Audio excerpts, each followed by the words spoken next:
Your display name in Yahoo Mail is the name that appears in the from field when you send an email. If you'd like to update it, whether for professional reasons, personal preference, or simply to reflect your correct name, Yahoo Mail makes it easy to change without altering your actual email address. A quick adjustment in your account settings ensure that recipients see the name you want them to. So go to mail.yahoo.com, log into your account, tap on the More icon from the left-hand side of the screen, then tap on Settings. Once you're in the Yahoo Mail settings, go to Mailboxes. From here, tap on Change your account name and nickname on Yahoo.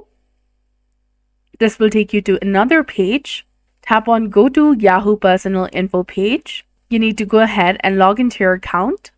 And once logged in, it will take you to the Personal Info page. From here, tap on Update Personal Details in the right-hand side of the screen. Now tap on Preferred Name and enter the name that you want to. Tap on Save Updates. You can also go ahead and change your first name and the last name if you want, and you'll be done.